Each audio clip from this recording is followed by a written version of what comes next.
இப்போ நம்ம வாழைத்தண்டு பொரியல் செய்கிறதுக்கு வாழைத்தண்டு எடுத்துக்கலாம்.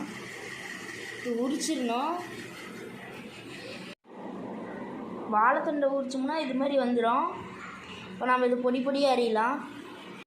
இந்த மாதிரி பொடி பொடியாக அரிஞ்சுக்கோங்க.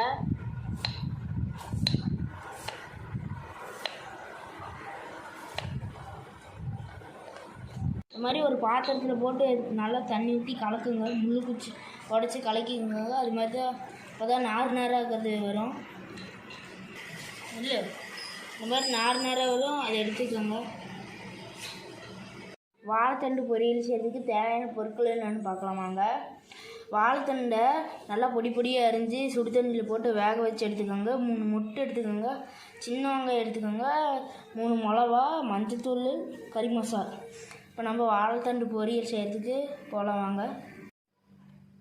கடாயை அடுப்பு மேலே வச்சுக்கோங்க. இப்போ நம்ம சட்டி சூடாகிடுச்சு. இப்போ நம்ம எண்ணெய் ஆட் பண்ணிக்கலாம்.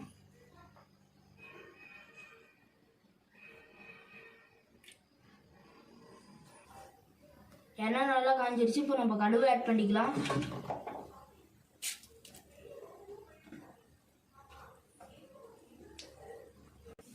இப்போ கடுகு நல்லா பொரியுது. இப்போ நம்ம கருவேப்பிலை ஆட் பண்ணிக்கலாம். இப்போ நம்ம வெங்காயம் ஆட் பண்ணிக்கலாம்.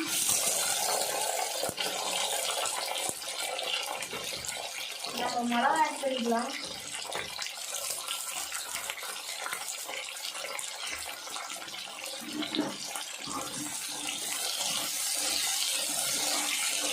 நல்லா கலரி விட்டுக்கலாம். வெங்காயம் நல்லா வதங்கணும்.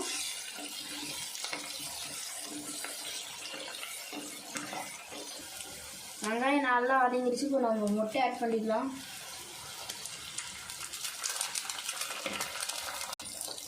இப்போ நம்ம கலரி விட்டுக்கலாம்.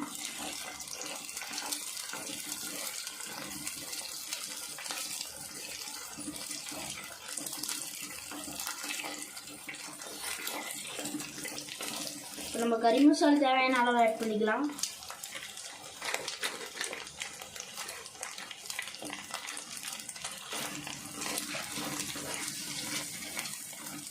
இப்போ நம்ம மஞ்சத்தூள் ஆட் பண்ணிக்கலாம்.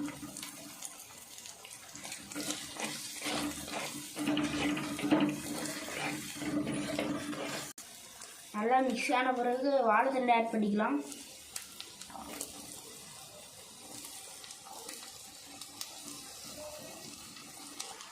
இப்போ நம்ம உப்பு ஆட் பண்ணிக்கலாம்.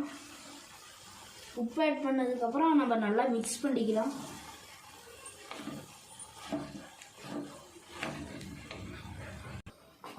நல்லா கலரி விட்டதுக்கப்புறம் ஒரு 5 நிமிஷம் வேக விட்டுக்கலாம். பாருங்க, சுவையான வாழைத்தண்டு பொரியல் ரெடி ஆயிடுச்சு. நீங்கள் இது மாதிரி வீட்டில் செஞ்சு பாருங்கள். இது ஒரு மருத்துவ குணமானது. சிறுநீரகங்கள் இருந்தால் போயிடும். நீங்கள் ஒரு 2-3 நாள் தொடர்ந்து சாப்பிட்டீங்கன்னா அது வராது.